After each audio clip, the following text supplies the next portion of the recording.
Eu gostaria de agradecer a presença da doutora Adélia aqui no nosso estúdio. Ela vai poder falar para vocês a respeito de um tema muito importante. Falaremos sobre depressão. Adélia, até para iniciar aí o nosso programa, eu gostaria que você explicasse qual é a diferença de tristeza e depressão. Bom, primeiro eu vou agradecer o convite, tá? Eu acho que é um tema de uma relevância enorme e acredito que quanto mais a gente falar a respeito, mais a gente esclarece, porque a gente sabe que até 10% da população vai ter pelo menos um episódio depressivo na vida, tá? Existe uma diferença entre a tristeza. A tristeza é um sentimento reativo a alguma situação de descontentamento ou perda, que pode ser uma situação de compaixão, de tristeza, de perda de um emprego, de um familiar, situacional, mudança de lugar, justificável, que é até saudável que o ser humano tenha. É uma reação a um sentimento de frustração, tá? Diferente da depressão, que ela se caracteriza principalmente pela dificuldade do indivíduo sentir prazer sem uma causa atribuível. E essa dificuldade de sentir prazer está ligada diretamente a um humor, uma afetividade deprimida e uma sensação de incapacidade, de menos-valia, que pode ou não estar acompanhada por outros sintomas, que seria assim, dificuldade de conciliar o sono. Tem pacientes que têm uma insônia inicial, tem pacientes que acordam cansados, alteração do apetite, tem paciente que para de comer, tem paciente que, ao contrário, come demais porque nada satisfaz aquele vazio interno dele, dificuldades com a libido. Para eu caracterizar uma depressão, eu preciso de, no mínimo, 4 a 6 semanas de sintomas e não existir uma causa que justifique uma reação de luto. Quais são os fatores que contribuem para que esse indivíduo entre, então, nesse estado, que é um estado de uma tristeza maior, ou seja, uma tristeza muito mais agressiva, muito mais manifesta do que uma tristeza comum. Olha, perdi o emprego, briguei com um amigo, estou triste, né? Discuti com alguém, que é mais passageiro. O que realmente pode deixar essa pessoa assim? É algo de química cerebral? É algo de familiar? É algo de genético?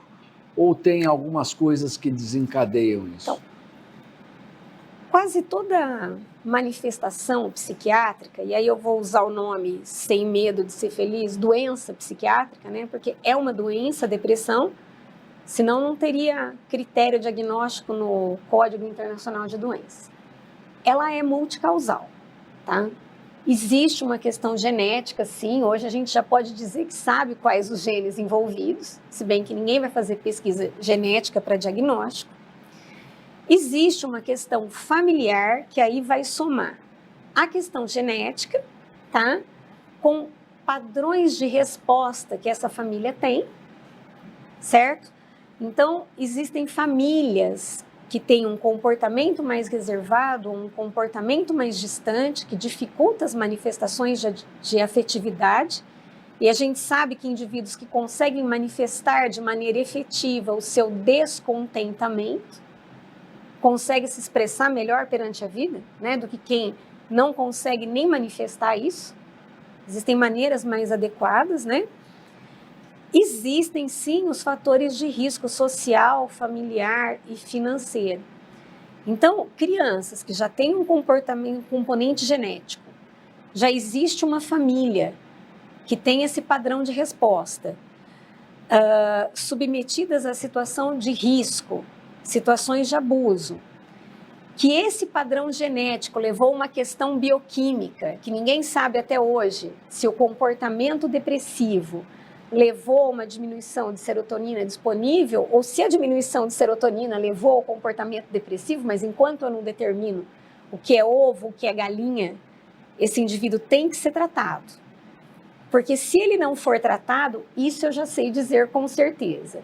Ele tem um envelhecimento cerebral mais precoce e ele vai ter até um traçado cerebral ao fim da vida mais envelhecido e prejudicado do que um indivíduo que nunca deprimiu.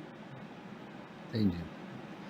Adélia, o diagnóstico hoje de depressão, acredito que seja um diagnóstico clínico, lógico, mas é feito sempre por um psiquiatra ou um clínico geral consegue fazer esse diagnóstico? Olha, essa é uma coisa que a gente divulga cada vez mais. A gente orienta que o diagnóstico feito, pelo menos uma vez esse indivíduo passe por uma avaliação com um psiquiatra. Mas da mesma forma que um dia alguém fez um protocolo de diagnóstico para hipertensão, para diabetes, é feito, né, cada vez mais uma divulgação disso, para que o clínico, o ginecologista, pelo menos prestem atenção. É claro que a gente vai se preocupar com outras coisas também, tá, doutor José? Entende assim, um indivíduo que te procura, que está excessivamente cansado, excessivamente desanimado, excessivamente com dificuldade de sentir prazer, por mais de 4 semanas, sem uma causa justificável, tá? Sem uma história familiar exuberante. Se for adolescente, mesmo que ele tenha uma história familiar exuberante, é imprescindível, de bom tom, que a gente faça uma triagem diagnóstica. Primeiro, vamos verificar se não existe diminuição de hormônio tireoidiano, alguma alteração de hemograma, entre elas principalmente anemia, alteração de glicose. É o mínimo que a gente vai fazer, tá? Para adolescente. Às vezes até os pacientes que me procuravam no CAPS não entendiam direito porque eu pedia para todo mundo. Glicemia, hormônio tireoidiano, um hemograma. Porque nem assim está descartado a necessidade de fazer um tratamento que seja conjunto. Se ele tiver uma patologia, vamos tratar, porque existem as comorbidades. Se não tiver nesse nível de sintomas, o psiquiatra vai tratar. Mas eu espero que cada vez mais os pediatras, os clínicos, os ginecologistas, pelo menos observem. Se ele se sentir à vontade para iniciar o tratamento, ok. Se não, por favor, encaminhe para o psiquiatra, porque esse indivíduo está em sofrimento. Legal. Existe depressão em crianças? Existe. Com manifestações, às vezes, muito típicas, né, com estes sintomas, né, o desânimo. Mas em criança, o mais comum é a gente ver manifestações muito atípicas. Crianças agressivas, às vezes estão se defendendo de um medo. Crianças muito reativas, elas podem estar se defendendo de uma sensação de incapacidade. A gente espera crianças muito quietas, muito paradas, isso acontece sim, mas também a gente não pode esquecer de investigar crianças muito agitadas. Eu lembro que desde que eu fazia residência, né, eu usava aquele termo, a triste euforia. Aquela criança que não para, brinca, agride. Calma, né? O que está acontecendo com essa criança? Você disse que o sintoma numa criança é diferente, então, num adulto jovem, num adulto. E no idoso, o sintoma também é igual? No idoso, ele é mais característico, tá? Pode vir mais com a apatia, o desinteresse por atividades que habitualmente eram prazerosas. É muito comum o idoso ir colocando limites nas coisas e dizendo quais as coisas que ele não vai perder o controle. A hora que a gente vê aquele idoso abrindo mão de quem ele era, dos cuidados consigo, é hora de investigar e diferenciar se ou ele está entrando num processo demencial ou se ele está entrando num processo depressivo. Existem os momentos de gargalo da vida. Quando a gente sente que está perdendo alguma capacidade, é um momento que a depressão pode aparecer também.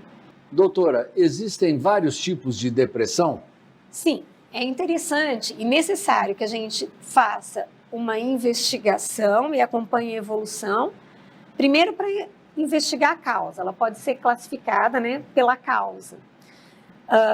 Existe a depressão associada a uma causa orgânica. As mais comuns, eu já falei, depressão com hipotireoidismo, depressão associada à alteração de glicemia, depressão associada a uma anemia, depressão associada à alteração hormonal, por exemplo, mulher terminando a idade reprodutiva, iniciando os sintomas da menopausa, Depressão em adolescente com alteração hormonal também, com dificuldade de se acostumar com os ciclos menstruais e as variações hormonais, podem estar associadas ao que a gente chama de transtorno disfórico menstrual. E existem causas orgânicas variadas. A depressão ela pode ser episódica, tá? Então a pessoa apresenta um único episódio depressivo que você institui tratamento e observa. Após uma média de 1 a 2 anos de tratamento, se o indivíduo se mantém assintomático, ele melhorou, ele teve no mínimo 1 ano sem sintomas na vigência do tratamento, você tenta retirar o medicamento. Se ele voltar a ter sintomas em mais de 2 anos, é um novo episódio, vai tratar de novo. Se ele tiver sintomas em menos de 2 anos, é uma recidiva do mesmo episódio. É um tratamento mais prolongado. Existem indivíduos que, mesmo na vigência do tratamento ou na tentativa de interrupção em tempo adequado, ele recidiva dos sintomas, ele começa a ter sintomas numa intensidade muito inesperada. Esse indivíduo pode ter uma depressão recorrente, ele é candidato a um tratamento mais prolongado, talvez crônico e talvez associado a algum estabilizante de humor. Aí todo mundo fica preocupado, vai ficar dependente do medicamento? Você diz assim, ele não é dependente, ele toma porque precisa e o que é um comprimido perto de uma vida normal, tá? Existem depressões associadas ao transtorno bipolar, onde o indivíduo pode ciclar episódios depressivos com períodos de normalidade e episódios de mania, que seria uma agitação muito grande de humor. Existe um indivíduo que faz os episódios mistos, tá? Onde ele tem, na maioria das vezes, a afetividade deprimida associada a uma irritabilidade muito grande, que hoje a gente já sabe que é um subtipo de transtorno bipolar e que tem que ser tratado com estabilizante. Em relação à gravidade, ela pode ser dividida em leve, moderada e grave. Na leve, o indivíduo está deprimido, tem critério diagnóstico para tratamento, mas ele se reconhece deprimido e ele consegue realizar pelo menos parte das suas atividades. Moderado e grave vai aumentando essa intensidade até o momento em que ele já não consegue realizar as atividades dele, tá? Tanto a depressão episódica, ela pode adquirir um caráter grave se não procurado o tratamento, como os episódios recorrentes e associados a transtorno de humor. Os episódios graves, eles podem ser classificados ainda, mas isso já no transtorno bipolar ou no transtorno misto, ou às vezes alguns indivíduos com transtorno depressivo recorrente, como com ou sem sintomas psicóticos, quando ele perde a crítica de realidade, né? Então aí ele já não está mais entristecido por alguma coisa ou sente uma incapacidade. Ele sente que realmente as pessoas não gostam dele, que alguém vai fazer algo de mal, né? Ele já não se sente confortável com nada e ele perde uma crítica de realidade. Doutora, com relação ao tratamento da depressão, é importante o tratamento medicamentoso, é lógico que você consegue tirar aquela pessoa daquele episódio de uma depressão muitas vezes grave, e existe algo mais? É multidisciplinar, ele precisa de uma terapia, esporte, mudança de vida, ele tem que sair daquele cotidiano, muitas vezes nebuloso que ele está, que acaba puxando ele para baixo. O que realmente é o tratamento, além do medicamento? Olha, existe uma questão, né, que eu até gostaria de pôr isso, né? A partir do momento que o indivíduo tem critério diagnóstico para depressão, eu caracterizei uma depressão doença, né? Não é uma questão reativa, simplesmente, ele vai precisar de tratamento com um psiquiatra, ele precisa do medicamento, ele não vai sair sem ele. Agora, não existe uma disputa, e eu já posso dizer que sai na frente e tem uma chance muito melhor de recuperação o indivíduo que está com alguma abordagem psicoterápica, que seja uma psicoterapia focal breve ou terapia cognitivo-comportamental, porque ele vai conforme ele melhora daquela parte praticamente física do quadro depressivo, ele vai reconhecendo em si o que é dele e o que ele pode mudar na vida dele, ou na maneira de pensar e de agir comportamentalmente dele, para que isso não ocorra de novo. Porque episódios conflitivos todo mundo vai passar todos os dias, a gente vai passar por isso várias vezes. Existem algumas medidas que antigamente era considerado terapia alternativa e hoje a gente sabe que não é alternativa, a gente considera complementar. Sozinho não vai resolver, mas ajuda. Então, às vezes eu brinco com os meus pacientes, do mesmo jeito que eu estou te fazendo essa receita, que eu te passei o telefone desse psicólogo, que eu gostaria que você iniciasse a terapia, eu estou te receitando caminhada, porque vai liberar endorfina, vai te ajudar a melhorar. Uma boa higiene do sono, tá? Horas adequadas de sono ajudam a recuperação de humor e noites mal dormidas são gatilho para quadros depressivos. Atividade esportiva, atividades coletivas, atividades prazerosas, que o indivíduo se sinta fazendo alguma coisa, seja artesanato, contato com pessoas, né? É importante.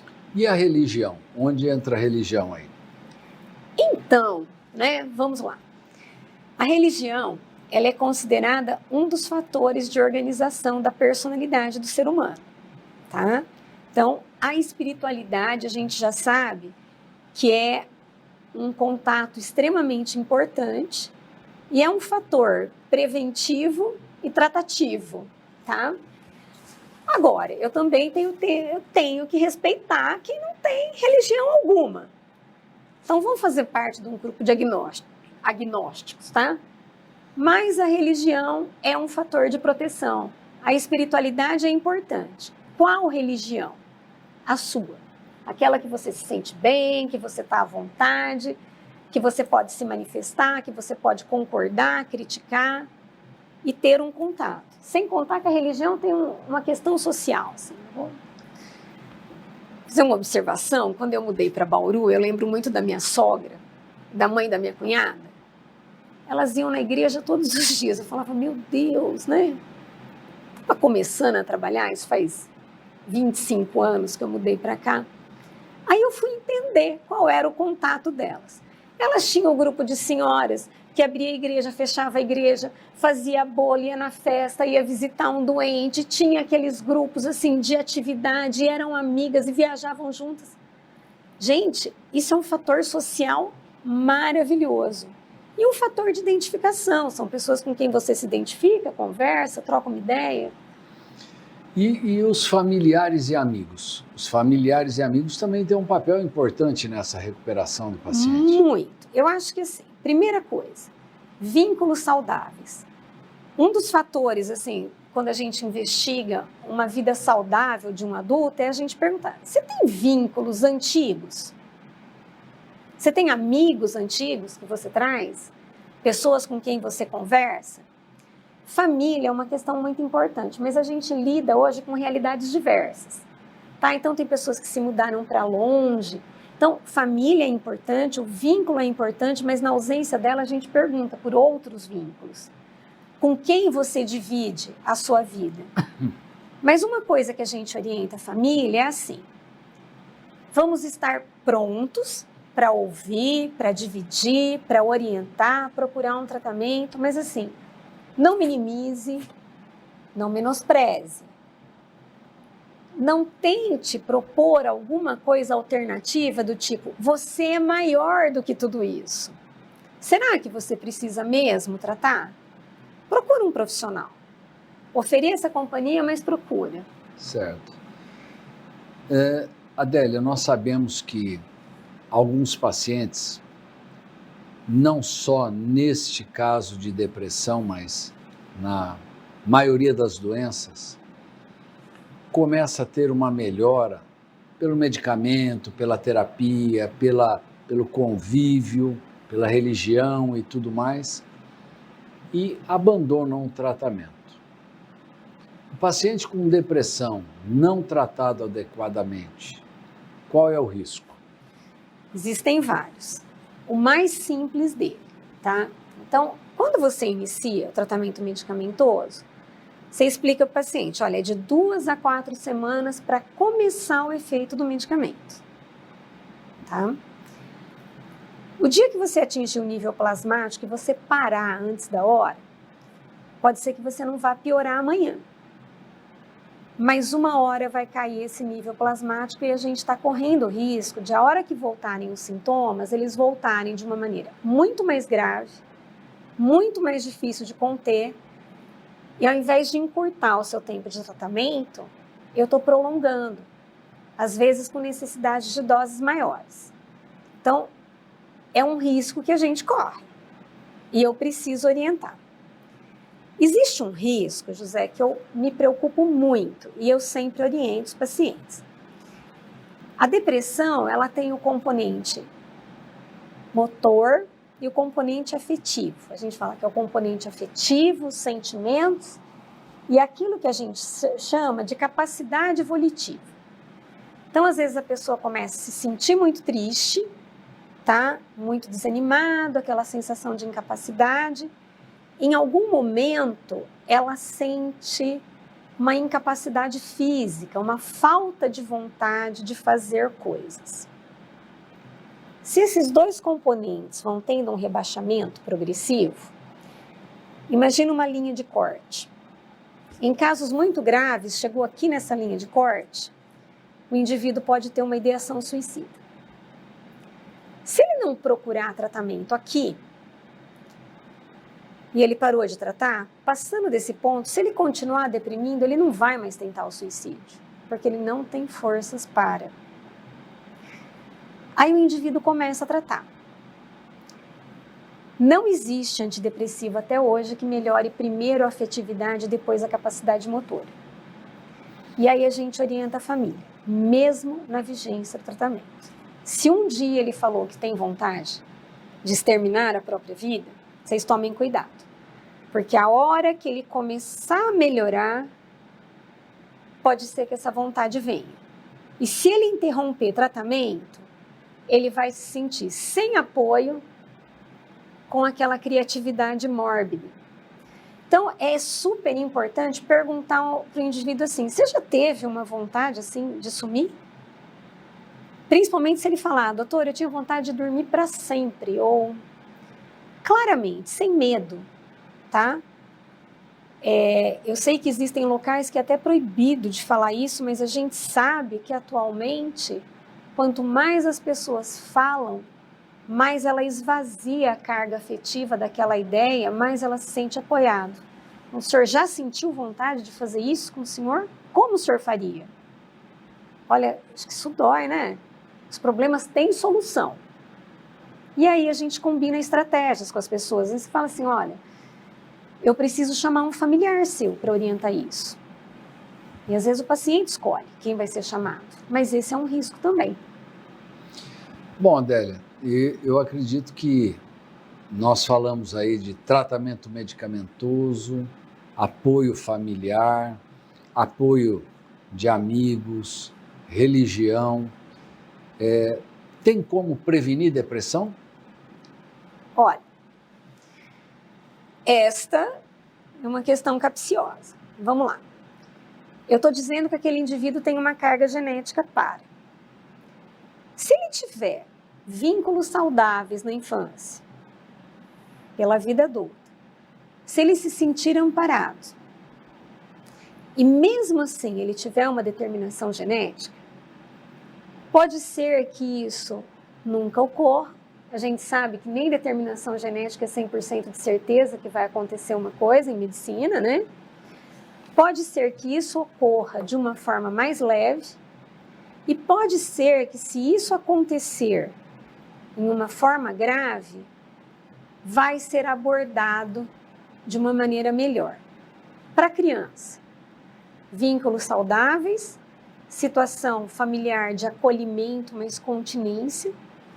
Para adolescentes, estimular que eles assumam responsabilidades dentro das suas possibilidades, mas sentindo que ainda são contidos, acolhidos e amados, tá? para adultos, né? Manutenção de vínculos saudáveis e para que esses indivíduos possam acreditar na sua capacidade de resolver soluções. Tem uma coisa que eu esqueci de falar e que é importante, tá? Indivíduos que interrompem tratamento, depressões não tratadas, a gente sabe que sabidamente aumenta-se a gravidade de qualquer patologia clínica, seja pelo nível hormonal descompensado.